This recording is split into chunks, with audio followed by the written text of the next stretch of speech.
Hi, good afternoon. Thanks so much for joining us today.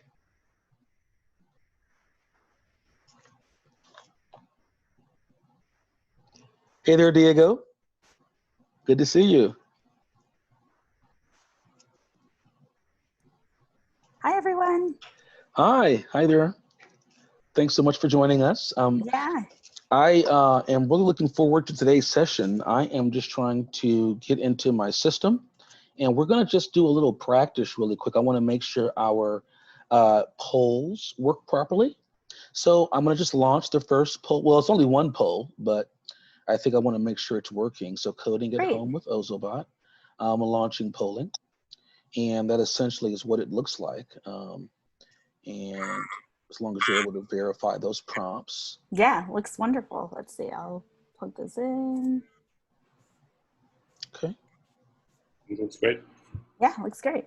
Awesome. And then I'll just end polling. So essentially, even though the polling features there, only one person can do that. So essentially, I'll be listening for you to say, hey, we're going to launch a poll now. And then essentially, we'll get to a point, then we'll do, stop sharing.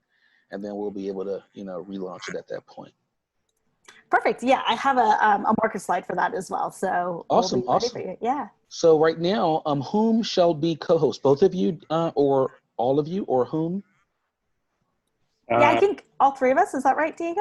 Yeah. Okay. Let me take a look and see.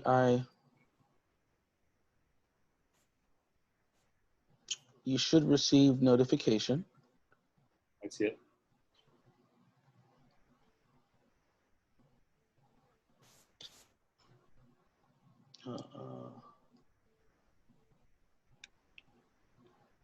Everyone can confirm they've received the notification. And then essentially, the session is recording, and we'll go ahead and post a recording of the session on our website.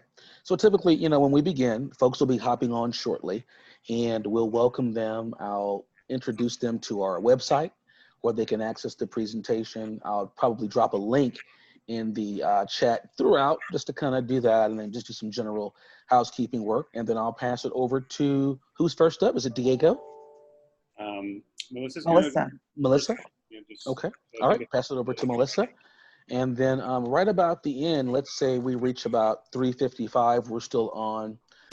You'll probably see me drop a feedback link in the chat to get some feedback. And then as you wrap up, pass it back to me. I'll thank everyone for joining us, and then also encourage them to fill out our feedback form.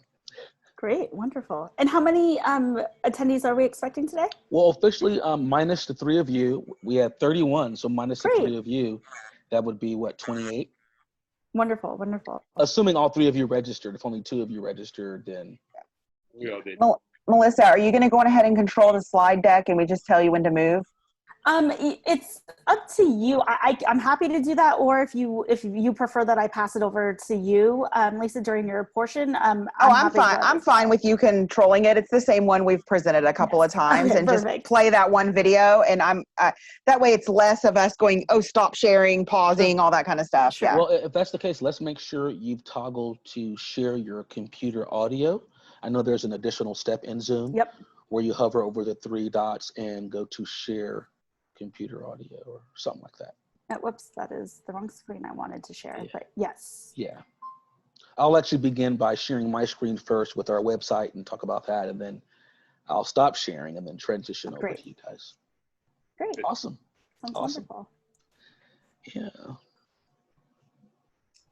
Melissa, you're in I think y'all are all in California. When are y'all even discussing face-to-face schooling this year? Oh, Omar, that might be a question for you. I know Orange County has been an interesting back and forth with the face-to-face versus virtual. Yeah, well, recently there's been some new directives from the governor, and it really is going to be based upon whether or not the county where your school is on one of the state's watch lists for certain COVID-19 metrics. So if they are on the watch list, then you will be having to do distance learning. That's really your only option until you come off of that watch list for at least 14 days. For Ooh, those that are in wow. counties that aren't on the watch list, they have the ability to have more local control around what they decide, based upon those metrics. So, in California, one of the interesting things is we have a local control plan, and it's called the LCAP, Local Control Accountability Plan, which is really what dictates how schools funding is aligned, as well as what goals are established for that school over a rolling 3-year period. There's been some shifts in that as a result of COVID-19, to where it's still going to be the LCAP, but it's going to be more about learning continuity and attendance, planning, and really looking at the LCAP, same acronym, but focused on those aspects. And there's been some new guidance provided to help districts really think about ways they can focus on learning continuity. We had the county health commissioner decide one thing, and then 4 days later, the attorney general for the state decided, well, here is my guidance in this, and undid what the county health official is. And we're in 2 counties, and it's been, but I actually liked our design, even though we're going face to face a little earlier than Labor Day. But we're only bringing back the entry students for the school. So pre-KK, 6th grade and 9th grade. So we're going to have a whole week of trial and error on campus with all of our new procedures and everything to work through. And I'm really looking forward to that. I think that's a really great way to go about it. I was disappointed they might actually cancel that week, and I think they're giving us 2 whole weeks of trial and error with online. And what state are you in?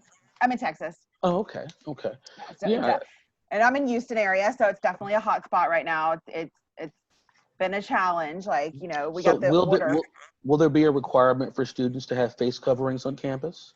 Absolutely, and teachers can require it themselves. Like, you can say, unless there's and the medical waiver is going to be extensive. It's not just going to be, like a simple basic thing. They're going to have to fill out forms and all that kind of stuff. But even if a kid has a medical waiver, if that teacher says they need masks, they have to wear masks. And in our hallway, they're definitely going to have to, because my neighbor had leukemia and a stem cell transplant in the last couple of years. So my kids are, we're 2 feet away from our doors, so for sure. But yeah, they're all grade levels. Will there be any social distancing protocols that you'll be establishing for in the classroom?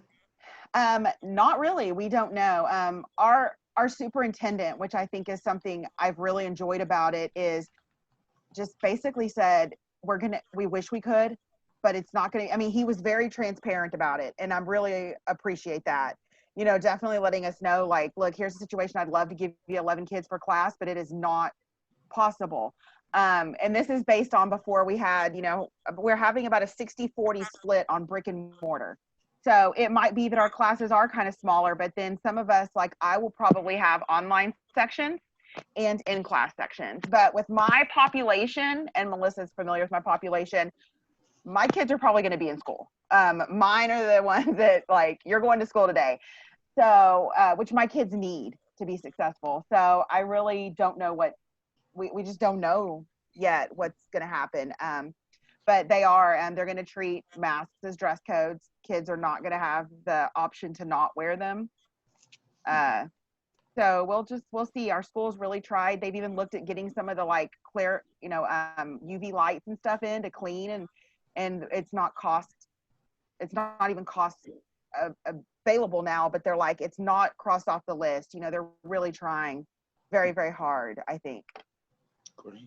Wow. Well, definitely interesting to see how the tapestry of responses to, navigating space.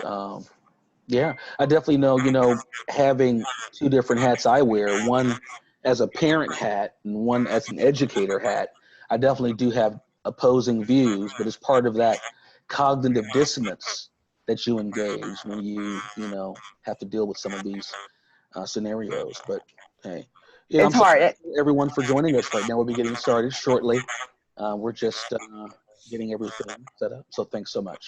Yeah, I'm very hands-on, so this is very difficult for me. I've gone through like 2 weeks of alternating crying. Just how am I going to do it? And I've been blessed to have some donations. I'm going to be able to give every kid a bag. So all I have to sanitize is one bag at the end of the day, and I'm going to be able to have whiteboards and expo markers for every single kid. And I'm really looking forward to that, because I think last year I started some STEAM integration and a few art things, and I'm going to be able to give them that opportunity, which I think they're going to definitely need to. I mean, a lot of teachers are not going to do any paper, and I think that sometimes they need that, especially in math. Oh, it's so hard.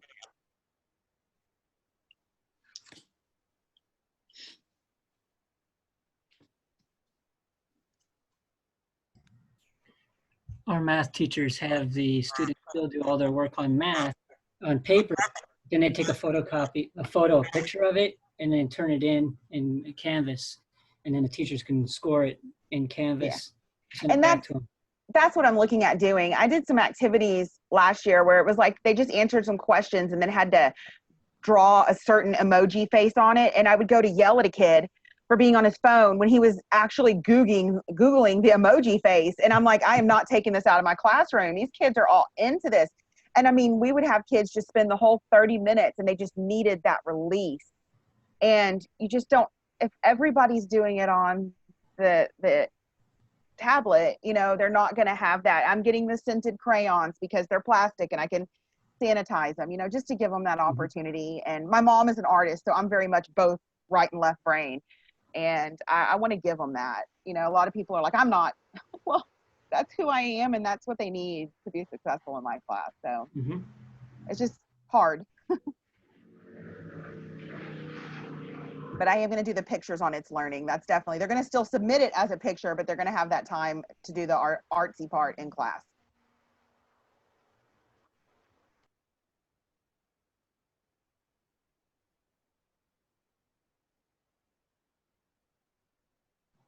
All right. Well, hey, thank you, everyone, for joining us today.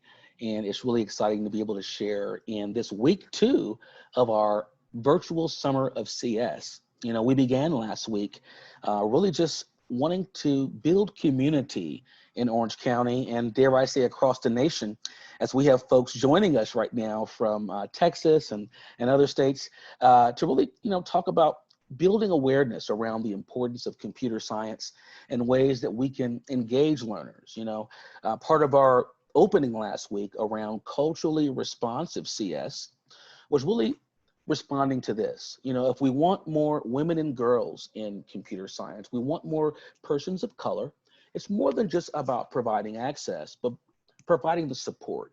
And I invite you to take a look at our resources from last week if you hadn't had a chance to, where we've got videos and links and lesson planning resources. Today, we'll be continuing our journey of learning as we focus on coding at home with our friends from Ozobot. I would like to tell a small story on that. What I'm going to do right now is drop a link in the chat. So for those of you that would want to follow along the presentation today, you'll be able to access it directly. So give me one moment here. I'm dropping in the chat. So my journey into learning of Ozobot really began a few years ago. I was serving as a director for the California Math and Science Grant, and we had a mission. We had $1.5 million and 3 years to really figure out a couple of challenges. One, how can we develop project-based learning units to engage students in math, in science, and support teachers as they're looking to get hands-on, minds-on, and finding ways to revisit and reinforce content standards along the way. And we discovered Ozobot. In fact, we bought a couple of classroom sets, and it was so exciting to be able to see all the connections we were able to make. From being in second grade classrooms and having teachers help students understand about the concept of a vertice as they programmed their Ozobot to change colors as it navigated around a vertice, to students using their Ozobots to tell stories of our nation all over a map. So exciting. I'm humbled right now because Diego really has been a great partner that has introduced me to all the great opportunities to engage learners with Ozobot. And he's provided us an opportunity to welcome his colleague, Melissa Tuhi. I'm going to stop sharing my screen now as our Ozobot friends will be guiding us through our journey of learning today, and we're looking forward to do so. Melissa, I've given you sharing privileges. Please feel free to take the mic, and we're looking forward to learning alongside. Thank you. Thank you so much, Omar. Hi, everyone. My name is Melissa Tui. I'm the Ed Tech and Adoption Specialist here at Ozobot, and I'm thrilled to be here with you today, Omar. Everything you said about equity and inclusion when it comes to computer science is everything I live and breathe. So I'm just so thrilled to be sharing our content and our knowledge here with everyone today. So with that, we'll go ahead and get started. Our agenda will go through our introductions of all of us who are here from Ozobot and our special guest, Lisa Richardson, who is one of our educators that is very familiar with our product.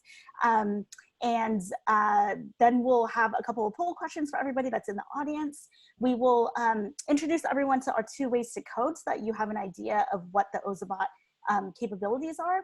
Then we'll spend the majority of our time walking through one of our games, Shape Tracer 1, which is a coding game that teaches a lot of different computer science and logical reasoning skills. And we're gonna walk through a couple of stages of the game. We'll talk about different teaching strategies that come along with it. And then Lisa's going to take over and talk about how she implemented that in a remote learning setting. She actually used Shape Tracer when schools shut down in Texas for when COVID hit, and was able to be really successful with her students. And then we'll pass it over to Diego, who will be speaking about the one-to-one robotics program that we're now offering. We've made some really great pivots from Ozobot so that teachers who are in hybrid settings or in remote settings or in traditional classroom settings are able to be successful with computer science instruction. And then we'll talk about how remote learning can be incorporated with the one-to-one robotics program. So with that, just a few housekeeping items. If you have any questions for us, please feel free to use the Q&A feature. Omar, do we have a Q&A feature, or should they just pop questions into the chat? Oh, sorry, you're muted. I'm sorry. Yes, please feel free to drop any questions in the chat. Thanks. Oh, perfect. Okay, great. We'll have Diego and Lisa will be monitoring that, and we'll be able to answer any questions. We'll spend the last 10 minutes with Q&A. So if you're welcome to hang on to your question until the very end as well.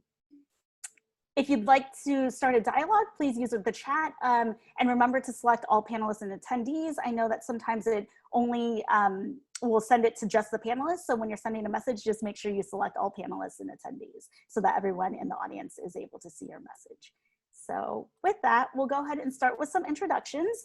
My name is Melissa Tui again, and I am the EdTech and Adoption Specialist. I'm a former kindergarten and first grade teacher. I helped found the first coding, engineering, design thinking program in Watts in South LA.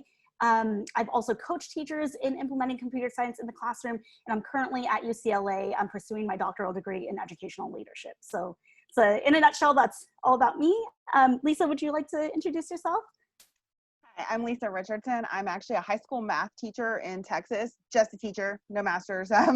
I started bringing coding into my classroom about 3 or 4 years ago, and now I actually have 2 major grades that I do with Ozobot, and I have integrated a lot of other activities in. So I got pretty involved and now looking at how we can do it remote. But I've just been teaching math. I'm about to start my 20th year, and it's going to be interesting. And Lisa is just such a wonderful resource for pedagogy, being creative, and engaging students. Exactly. I have her Twitter information and her blog information up. I highly encourage anyone that's active on social media to follow her because she has just such great insights and content that she shares on social media. Diego, would you like to go next? Yeah, I'm Diego Covarrubias, your Ozobot account executive for Orange County, basically all of California. STEAM specialist here at Ozobot, teacher, but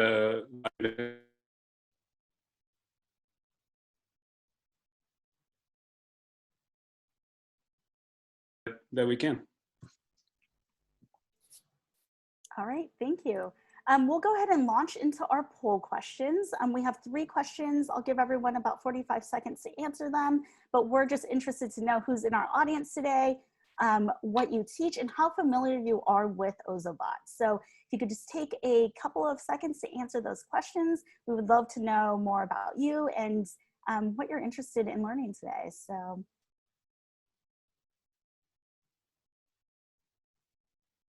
We'll have about 30 more seconds.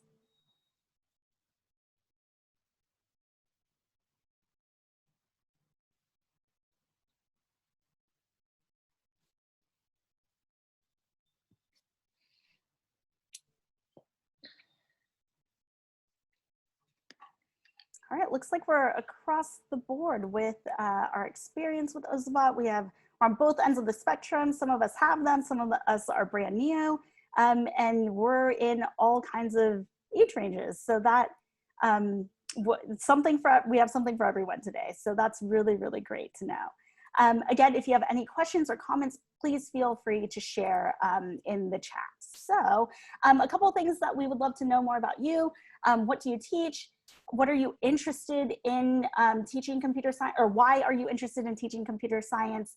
And what computer science lesson are you most proud of implementing if it's something that you've taught before? So if you want to go ahead and pop that in the chat just to get a discussion going, we'd love to hear more about you.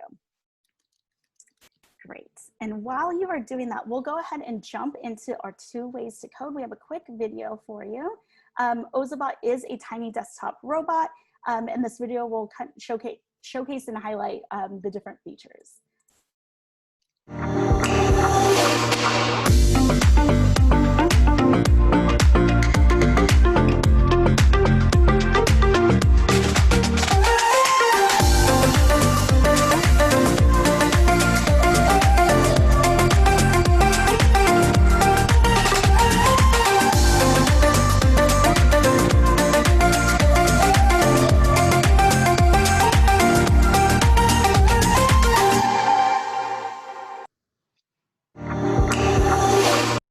So you can see in that video, you saw the 2 different ways that the bot can be coded through our patented color codes, which uses different sequences of colors that result in cool moves and different tricks that the bot can do once the bot reads them, and Ozoblockly, which is our block-based programming. So that's a really, really quick introduction into the different features of Ozobot. We're going to jump into Shape Tracer 1. So I'm going to show everyone how to get there. You're going to go to ozobot.com. You're going to click on Create, click on Games, and then click on Shape Tracer 1. So I'm actually going to share a different screen so that everyone can follow along with me. Great, so let's do that one more time. If you go to ozobot.com,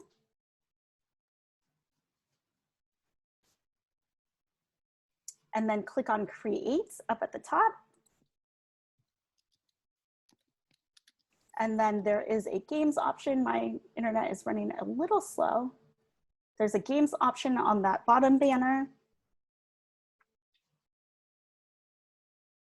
And then once that loads, you'll scroll down to Shape Tracer 1. I would highly encourage everyone to open up Shape Tracer 1 so that you can follow along and ask any questions.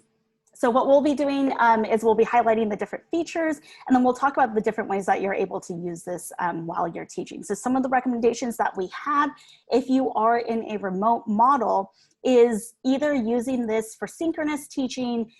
You can have an I do, we do, you do model where you all do this together in a synchronous learning environment, whether that's remote or in the classroom, or you're able to assign this to your students, have them think about what was hard, what was easy, what levels were challenging for them, how they problem solved through and persevered, and then come back and regroup and share their thoughts. And Lisa's actually going to share how she implemented this in her classroom after we walk through some of the other some of the stages. So if you have any other ideas of how you see Shape Tracer 1 fitting into your curriculum or you're teaching this fall, feel free to pop that into the chat so that we can share ideas and be thought partners.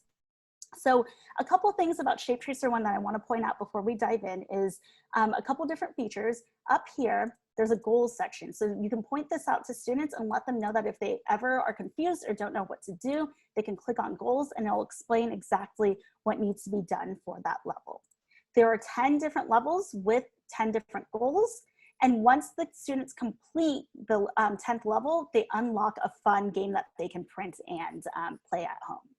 Once The bots are not needed, but if you are familiar with Ozobots, you know that they can be flash loaded, which means the bottom of the bot has a sensor, and you can put it up to this icon here and load the program onto the bot physically, and then run and execute the program on the bot. So if that's something that your students have access to at home, they're able to not only do this in a digital model, but they can actually load it onto their bot and get a concrete example of the program that they loaded as well. Everything that's needed for them to code is in this left panel here. You can see that in Shape Tracer 1, there's just movement and light effects blocks. So it's very simple, and it's meant to be an easy onboarding process for your students to get to know how to use code using blocks. So, and the other thing I want to point out is that there are different speeds for this block, but speed doesn't matter for accuracy in these levels. They can go, they can choose any speed and their answer will be correct. So that's just a couple of tips and tricks before we jump in. But we'll go ahead and jump into our first level here. Now, the idea is that this is a bot simulator, and the bot, the students are challenged to have the bot light up in this color and then travel this specific amount of spaces. So there's a lot of different techniques and math integration that can be put into play here. One is number sense. So you can explain to students that the small gray boxes, the tiny gray boxes, those are one step. So if you look at the movement block, you can change the steps. You can also explain to them that the big gray box, that's 5 steps. And so for this example, in this level, we can say if we know that one gray box is 5 steps, what's the length of 2 gray boxes? And that would be 10. So you can guide your students through this, but you want to remind them that the first thing they need to do is they actually need to program the bot to light up first. So I'll give you an example of what happens when they do it incorrectly. If I say move forward and then change my color, if I hit run, the bot will tell me that it's incorrect and I need to try again. So I'm gonna reset this. Remind your students that when they code, the first thing they need to do is they need to set that light color and then code the movement. So I'll go ahead, set my light color to green, then I'll move forward 10 steps. And you can see that here, the students will immediately know if they've been successful, if they've used the most efficient number of blocks, meaning the least amount of blocks. If they use more, it'll tell them that they've completed it, but that they could be more efficient with their blocks and use a smaller amount of blocks, or it will show us that they were wrong, just like it did, and won't let you pass on to the next level. So that's level 1. We can move on to level 2. With here, something to remind for those of you that are teaching lower elementary students or students that have not mastered their directions, right or left, this is very important to review with your students before jumping into Shape Tracer. So in level 2, this is where the logical reasoning skills come into play and are very important.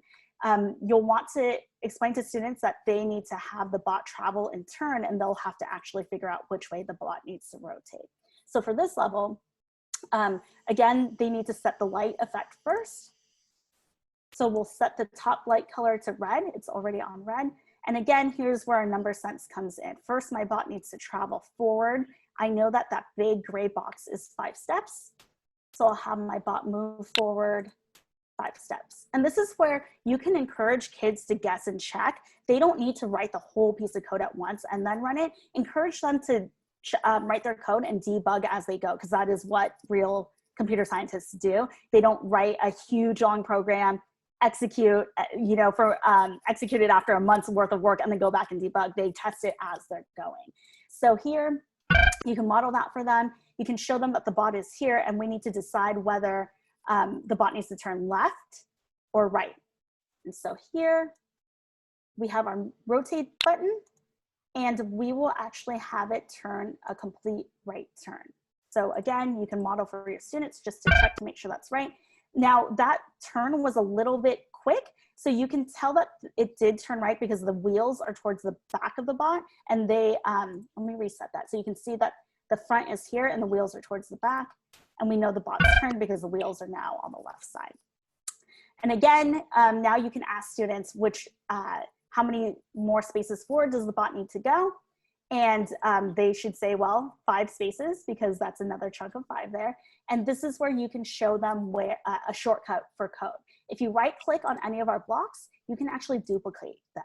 So you don't necessarily need to go back in and drag one out every single time. We already have a move 5 steps block here. So again, we can test that code. And now you can ask your students, which way does the bot need to rotate, right or left? This time it needs to rotate left, but again, we can duplicate that block, have it turn left, and then have it move forward again 5 steps, and then have them run the code. And again, it gives us a success window. You can see that each level becomes progressively more challenging. So here, again, we're gonna use our math estimation skills. Here, it doesn't clearly start at the gray line or end at the gray line. So what we'll do is we'll set that top light color first, and then we'll just do some guessing and checking, where I'll have it move 5 steps and we'll see if it's accurate. So that is 5 steps. It's not on the gray line, but they can use their estimation skills there.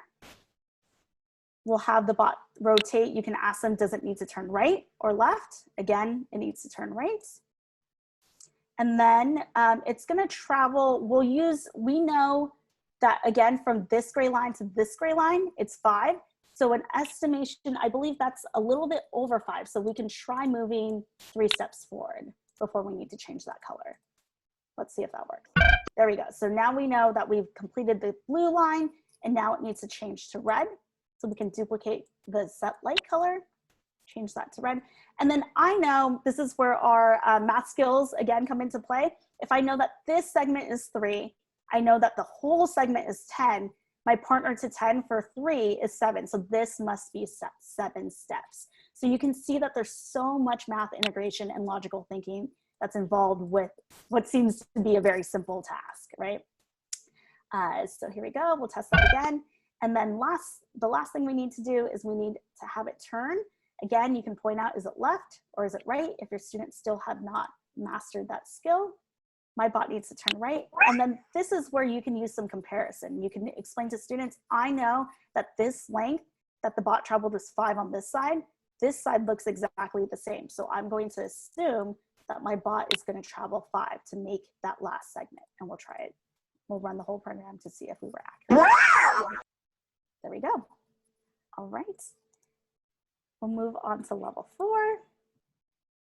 Again, this is where estimation skills and math come into play. You can point out to students that we know that this segment is 5, but we're starting a little behind, so it needs to be a little more than 5. So before I go to my steps, I'm going to set my light color to green. Then I'll move forward a little bit more than 5 is 6. So we'll try that and test it and see. And if your students need to guess multiple times or try this multiple times, that's absolutely okay. Encourage that problem solving, encourage the logical reasoning, encourage them to make mistakes and to fix them. I found that in the classroom, students were so quick to want to be correct the first time, and that they weren't willing to grow their, oh my gosh, what's the term I'm thinking of? Just their determination is not the right word, but their oh my gosh, why can't I? Perseverance. Thank you so much. And that these coding activities are just so great for teaching them that it's okay to not get it right the first time, and it's okay to persevere, and you will get it right if you continue to try and continue to problem solve. So here again, the bot, you can ask them which way it's going to turn, and my bot will turn right. And before it moves, it does need to change color to red. And then again, I believe this segment is 6 because it looks about the same as the green one, but let's check it just to make sure. Great, and then again, my bot needs to turn left. And then that last segment looks to be about 6 as well. Oh, wait, watch this, let's see. So I do this, turns left. It's wrong because I forgot to change that light color. So I moved too quickly. I did test my code and found that there was a bug. So before it moves, it does need to change the light color to blue.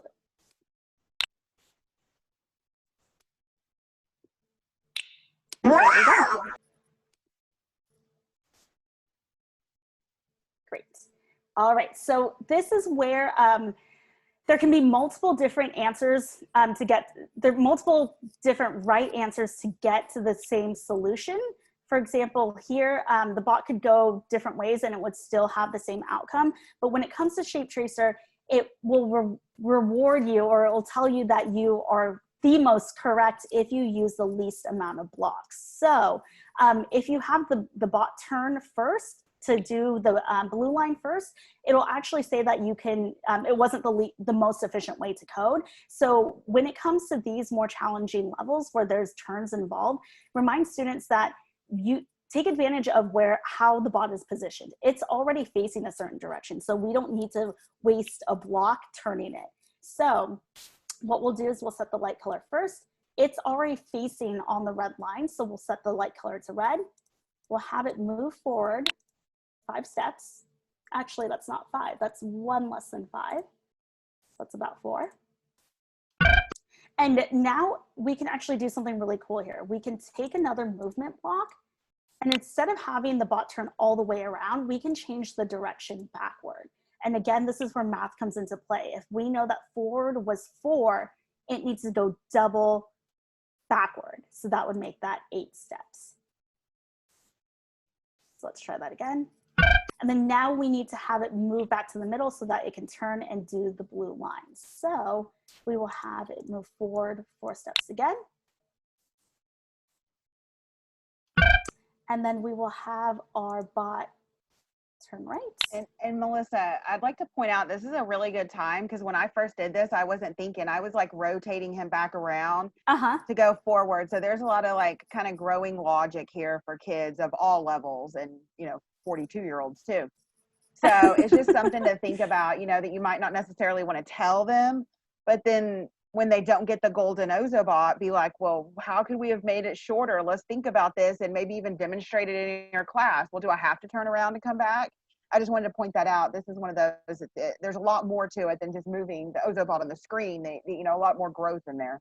Absolutely. And this one level could also be a full 45-minute hour lesson. You could break kids up into groups, have them come up with the most efficient code, and then present and then discuss. And I mean, there's a variety of different ways that you could go very, very deep with this content. It doesn't need to be, as you said, Lisa, as surface level as it seems. Well, and that even works into networks and graphs. If anybody has that in their units, I know that Timothy said he did Project Lead the Way. That's a network and graph question as well. So, and that's a senior level course section in one of my classes. So yeah, absolutely. Thanks for mentioning that, Lisa. So here the bot has returned to the middle. I'll change my light color to blue, and then it's going to need to rotate right. And then now this is where you can have the discussion with your students. My bot needs to have very similar, oh, interesting. So when I had it turn right, actually, let's take a step back here. When it turned right, it made a complete turn. So it needs to turn slightly right, because right now it's facing backwards. So let's try that again. There we go. Oh, uh-oh. Oh, you know what? It's because I have 2 rotate right blocks. Whoops. There we go. That's why we debug. So here, this is where you can have the conversation with your students. This segment is the same length as the red segment, so we can actually reutilize this code up here. And that's also another deeper conversation that you're able to have with your students if you'd like. So we'll go ahead and run that. And then we'll go ahead and do one more level, and then I'll pass it on to Lisa to talk about how she was able to integrate this. So similar to the last level, actually, let's say that it looks like that wasn't the most efficient way in my last that's one. what I was about to say. If you'll notice, it was a silver Ozobot. When they first do it, you might just accept it. It really depends on how in-depth you want to go. I believe it's because I had my bot move all the way back to the middle, which I didn't need to have it do. So which is another networking and graphing issue. Yeah. Oh, still no. Huh. Interesting. Let me take a look, actually. I'm curious to know what went wrong there. I'll have to take a look at this. I'll take a look at this actually, Lisa, when you're presenting, and then I'll try and debug, and then we can come back and re-loop. So sorry about that, everyone. Even these can be challenging for adults. So, but I'll take a look at that so that you all aren't spending your time watching me debug. But in this level, this is very similar in that you want to utilize the way that the bot is positioned. We know we could have it travel the red line, but that would take an extra step to rotate it. So we'll start with green and we'll have it travel all the way around the rectangle. So we'll have our bot travel 4 steps up.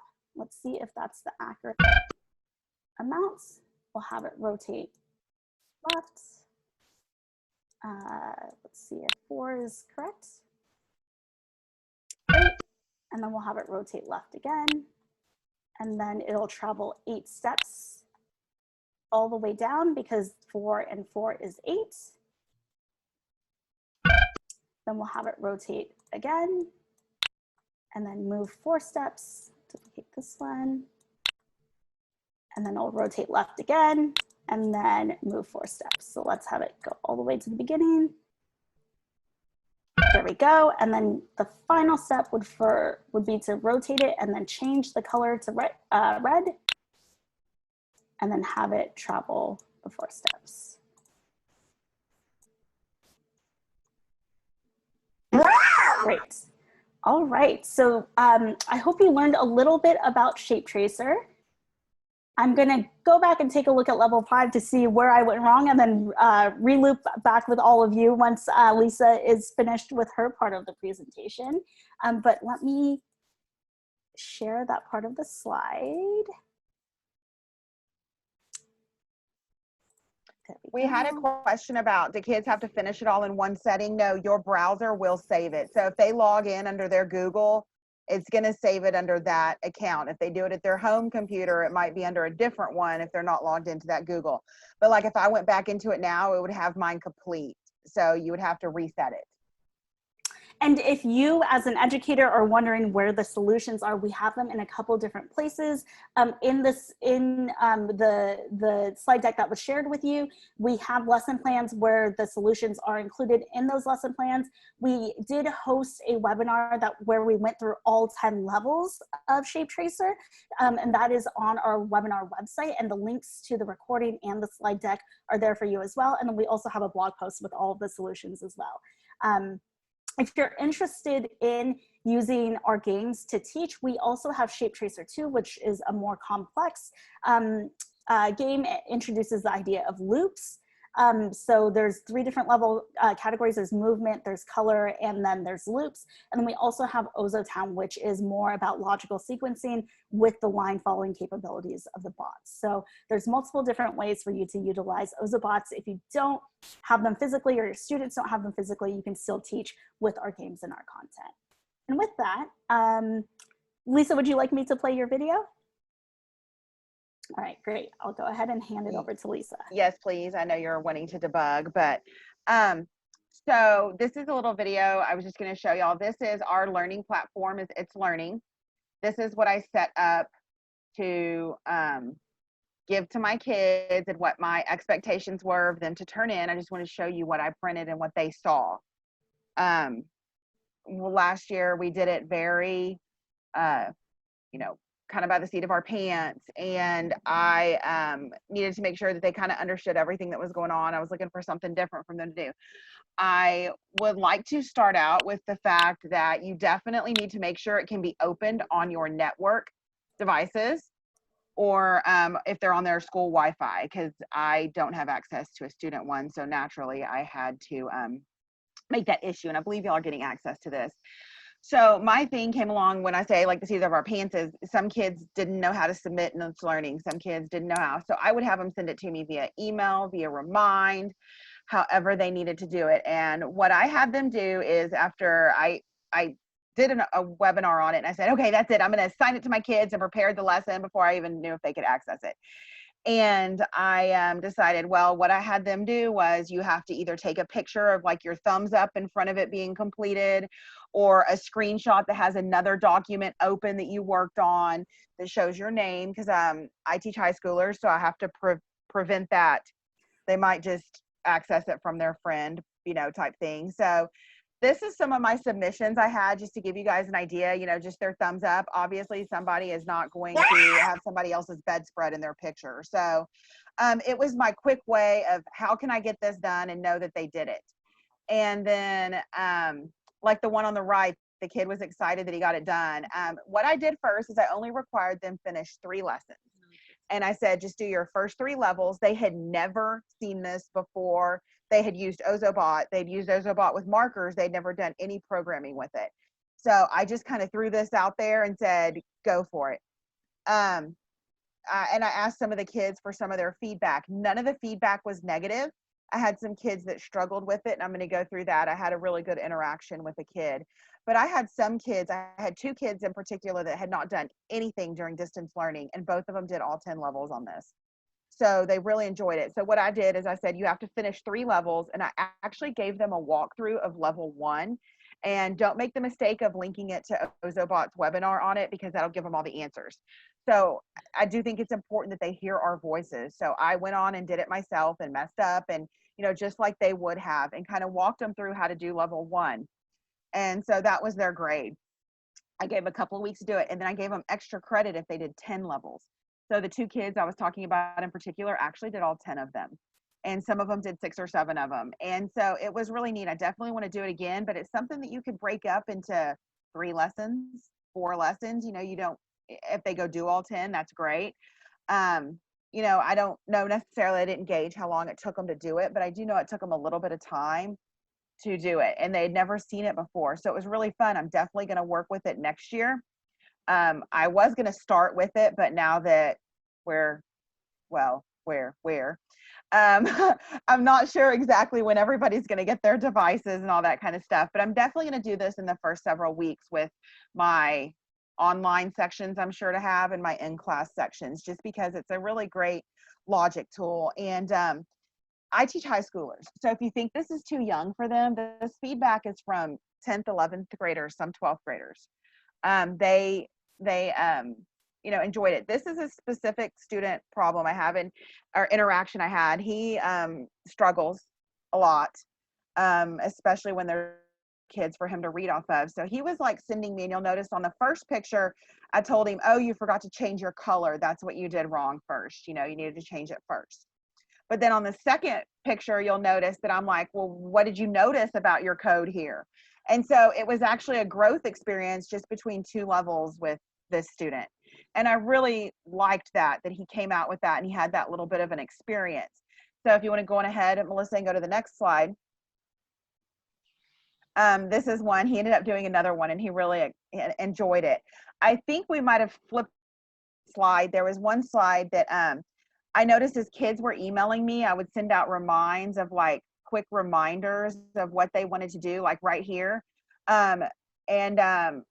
You know, I kind of sent out, this is what I was noticing they were having problems with. So if you guys decide to do this with your class, this is where I've already messed up. So I had to like take my little pen on my phone and do my screenshot and send it out to them, because these are the ones I was getting more questions on. So if you guys do it, there's kind of a, maybe might save you a few frustration, you know, screen openings. But I did give them like a tips on a certain level. So these are videos that I actually made for my kids. And I think it's important you guys take the time to do that, and that they do hear it in your voice. So you don't have access to the internet. So if Melissa, if you want to go to which one doesn't belong, here is some, I don't have access, or they've never seen Ozoblocky. So here is some of those just basic things. And I've put these out on Twitter. And I think this first one, we had like 30 reactions, like, well, what could it be? And it's just which one doesn't belong. If y'all have ever seen that website, it's wodb.ca, I believe. And they have all these which one doesn't belong, pictures, numbers, all this stuff. So I did it with Ozoblocky. And I just went in, and, you know, right here, it could be something as simple as they're not in alphabetical order, to something as technical as, well, one has more than 5 letters in its name. I mean, it could be anything. And so the first one, and you know, the first one was purple, because that's not one of the standard Ozobot coding colors. You know, so there's a lot of different options here to get your kids thinking, but then exposed to that Ozoblocky coding before you necessarily get into it. This is not the actual shape tracer program. This is actual Ozobot. Then over here, I get more into the programming. And so what could be different? It could be something like, well, the 1-step one doesn't belong because all the rest of them are multiple steps. If you look at the one on the right, only one of them is going backward. Only one of them is going right. You know, it could be anything that you ask them to describe about it. And some of them have more options than others. So it's not a right or wrong. This is just a way to like throw out some logic there, but then also introduce them to the Ozoblocky format. And I have all these available for free on the Ozobot site. You can just go download my slides and they're ready to go. You can tweet them out. You can put them on your learning platform and do whatever you want to do. So that one is in my library. Since then, I've put, I think, 1 or 2 more things in the library. But that was just kind of a way to introduce them to some programming if you're not sure about it. But it was a like positive situation. And I'm definitely wanting to try some of the other Ozoblocky ones. I do recommend you work through them. Shape Tracer 2 is like a big level up from Shape Tracer 1. So definitely would take more time for the kids. I think Shape Tracer 1, you could probably get it done in 3 lessons, maybe even 2 if you were kind of pushing them through it. I definitely think it's something nice to have them troubleshoot through at home. That's a life skill. If your principals, this is where I kind of go a lot with admin because I'm very, very blessed. If your principals, and even when you go into the one-to-one, Diego, I'm going to kind of cover something for you here. Well, my kid, you get out markers, that's little kid stuff. No, my kids struggle. My principals love these things because I teach it as logic and troubleshooting. And in Texas, we have something called process standards. This is a process. What tool do I need? Accuracy, order of operations. It is so much learning that goes into it, even though it's 4 markers and a bot if you're not doing digital. So, I mean, there's a lot of different things that you can work through. And if you need help finding where that fits in your standards, you message me because I'll find a way. I've been really lucky because it's just kids do not want to think outside the box in math and in other subjects. I make them write, I make them think, I make them do art. They might hate me, but they learn something. And I have the one thing I didn't do, which I always do, is my student makeup is about 1/3 of them are retesters, about 1/3 of them are ELL, and about 1/3 of them are special populations. So, or special education, I'm sorry. All of those are special pops. And so these are kids that respond well to this. And I think that's important to state. And if you're looking at doing the one-to-one or getting the bots and you're scared that your kids can't handle them, I promise they can do it. And it's definitely good to look into with them and give them the opportunity to. And you can start with 2 or 3 bots and have it as a station and make it a workable thing for teachers. So I highly recommend it. I love it. I always talk about it too much, so I'm sorry. But that's just something that I did remotely, and then something like which one doesn't belong that you can get in there with them and get them started on something. And for those of you that aren't familiar with Ozoblockly, I popped the link to our platform in the chat. You can click on that Get Started button. It is our block-based coding platform.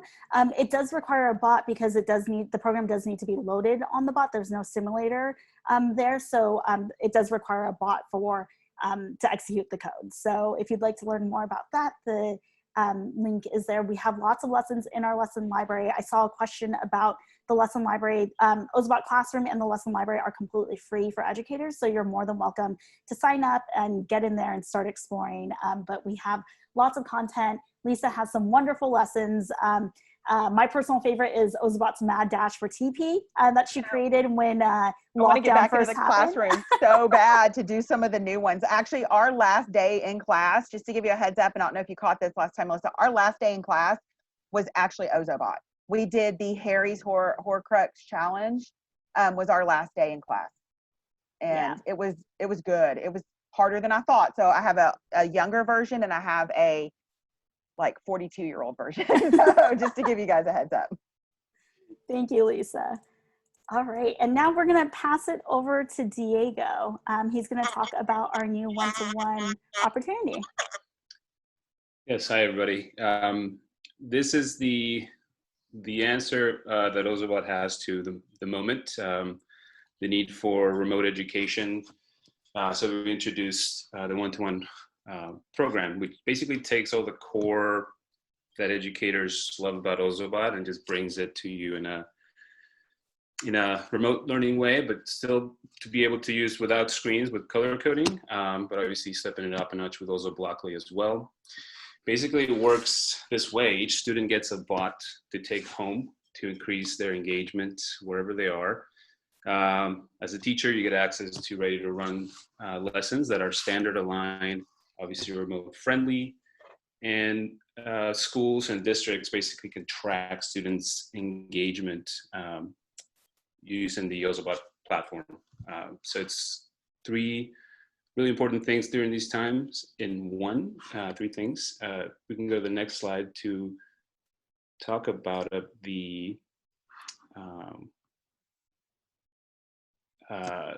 there's at launch, it's going to be for specifically starting with 3rd through 5th grade. It's going to work with Google Classroom integration and also with Chromebooks. So if you have those grades that have those technical requirements, then you're basically all ready to go to sign up for the program. If you don't mind, Melissa, clicking on the video just to show a quick example. Hi, I'm Teresa.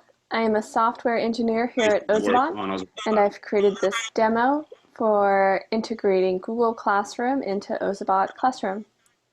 You'll see how we can import your Google courses, how we can create Google assignments, and how we can let students complete their assignments through Ozobot Classroom.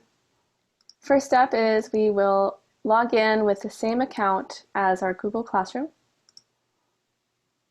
And we want to start by importing our courses. So let's import from Google. We'll do our 4th grade math class. And we can see here we are. And now we want lessons to create assignments from for our students. So we want to go to the lesson library. This is a 4th grade math class that I'm teaching. So let's get the 4th grade math lessons. And we're doing angles. So I'll save this lesson. Go back to my class and put that saved lesson into my class. We have a button here to assign it with the Google Classroom logo. We can create the assignment that has the title of the lesson if we want, and for a due date tomorrow. So our assignment was created and we can take a look at it in Google Classroom right away. Here we are in our 4th grade math class, and we have an assignment that I just created, and we can see that it was announced in the class. And so we can see also that it is already assigned to my one and only student. So now let's log in as that student and see their experience with this assigned lesson. So we see this is assigned to us and it's due tomorrow, and we need to follow this link. So here is the assignment. These are the steps of the lesson. I have to go to ozoblockly.com. This is my program for doing different angles, and I want to submit my program. So I'll just submit the link and turn in the assignment, and we can see what I did back in Google Classroom. And we see that my work is submitted here. I can talk to the teacher.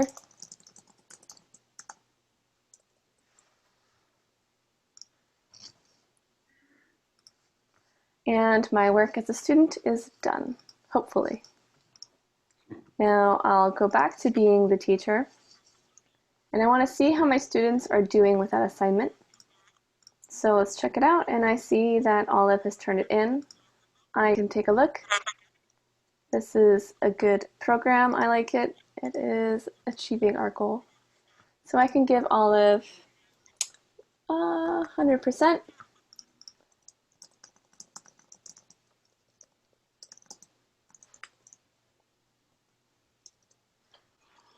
And now I've given her her grade, responded to her, and that means that she is done with her assignment. And that concludes our demo. So as you can see, basically taking tools that you already use for remote teaching, just incorporating into Ozobot Classroom is the idea behind this. So we can go to the next panel here. So we just wanted to highlight that what this really brings out is the engagement factor. Somebody posted on our chat saying that a 6th grader that has done this before still has a really great time loading the programs onto the robots and just seeing them, that physical connection between the digital and the real life stuff. So we just brought that to a remote learning platform, and we're developing lessons right now that are just going to start with core subjects like ELA, math, science, STEAM to follow after that. So if you have those grades in mind for a remote learning solution, we can go to the next panel and you can see just a quick link that you guys might want to write down. It basically brings you to our website and a link that you can follow to get a more in-depth demo of this program. I know that one of our attendees is going to have a meeting with me tomorrow regarding the one-to-one program in more details. So I'm always available for that. Just follow that link and you'll basically get to me. And can I jump in here as well, Diego? I just wanted to share that the education team is working hard creating content to make this more successful. We're starting with 2nd through 5th grade, and we're making video content. So any teacher that's in a hybrid or remote setting can assign these lessons, knowing that students can completely and independently finish these lessons on their own without adult help or needing an adult to guide them through. And the way that we're doing that is we're making these instructional videos. And here's an example of when we can play a little bit of it.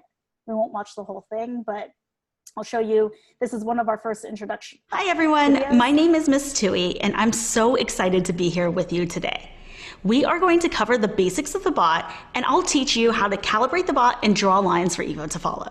For today's lesson, you will need an Ozobot Evo, colored markers, and your Introduction to Color Codes line following worksheets.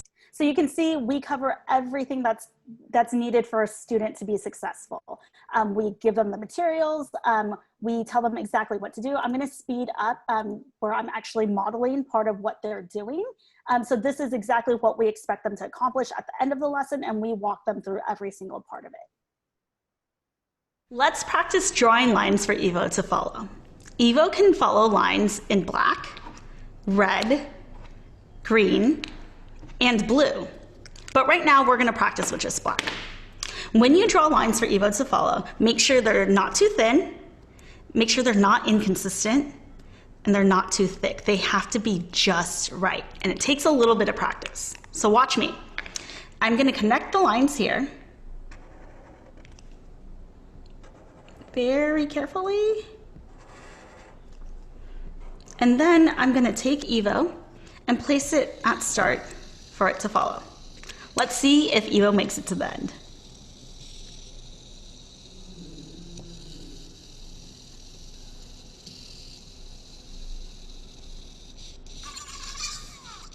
We did it! Great job. See if you can do this on your worksheet.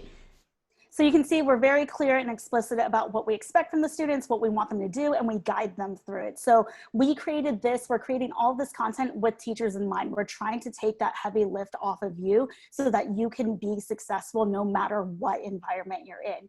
These lessons can also be used in traditional synchronous environments. If you're a teacher that you're interested in computer science, but you don't really know how to get started, you can use these videos to help guide your instruction in the classroom, to help guide you through how you're executing a lesson with your students. So that's a sneak peek of what we're working on. Again, it's gonna be we're launching with 2nd through 5th grade content.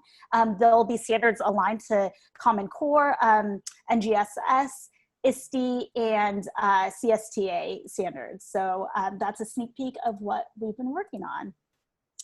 And with that, if you are inspired, if you are a current Ozobot user, you're more than welcome to submit your own lessons if you have any ideas. If you are new to Ozobot, go ahead and check out Ozobot Classroom, check out our lesson library to see what type of content we have. If you are an Ozobot user currently and you're interested in our certified educator program, Lisa is actually a certified educator, so you're more than welcome to reach out to her to ask any questions or reach out to me directly. I can give you more information on how to apply for the program. We give a lot of really great benefits. You get a free classroom kit if you're accepted, and a lot of other really great swag and bonuses. So that's something you're passionate about and excited to potentially pursue, feel free to reach out about that. If you want more ideas about Ozobots, you can join our Ozobot Academy Facebook group to get an idea of how other teachers are using Ozobots for instruction. And then Diego talked about the demo, so there we go. There's Diego for you. And we'll move on to Q&A. We have our contact information here if you'd like to reach out to us.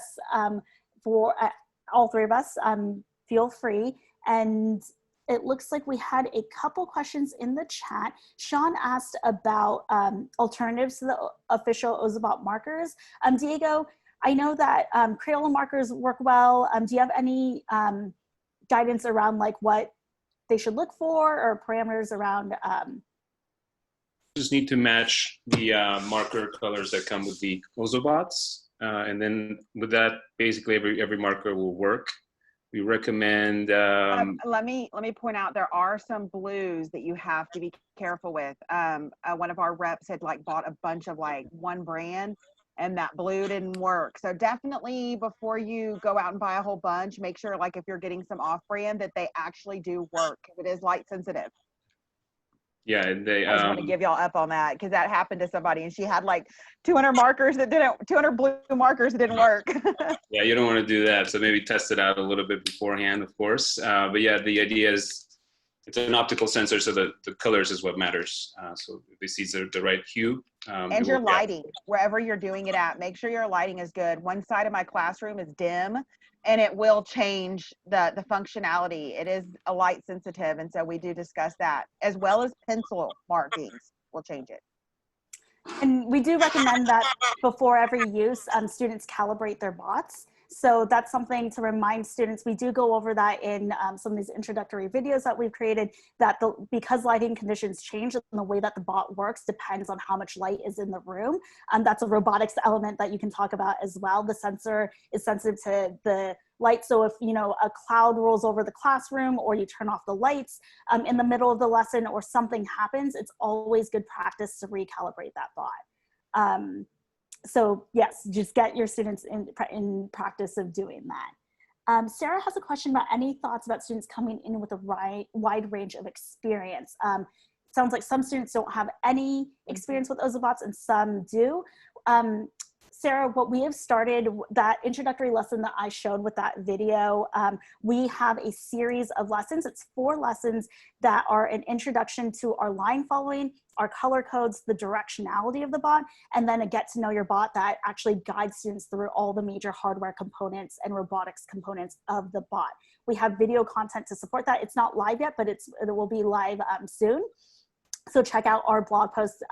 Keep a tab on our blog posts because we'll be announcing that on our blog when they're live. But I would recommend that you have every student, whether they think they're an expert on Ozobot or they've never done it before, just beginning of the year review. Hey, remember this bot? Let's go through these 4 lessons just to review, because they think they remember, but we know students forget. Lisa, I don't know if you have any thoughts. Yeah, another one is like some kids, like even if it's I'm the introduction, I'm the Ozobot girl at my district.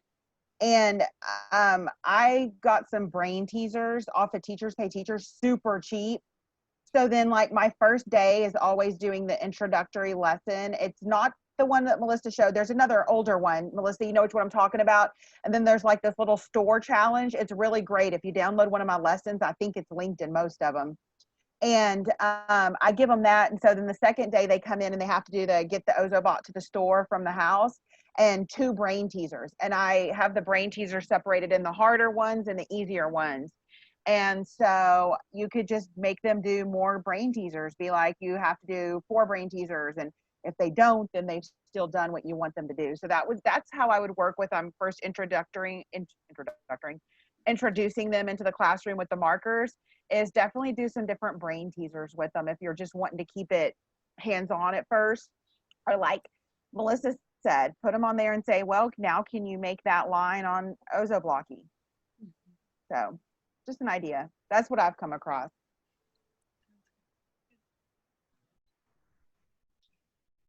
We have one more question.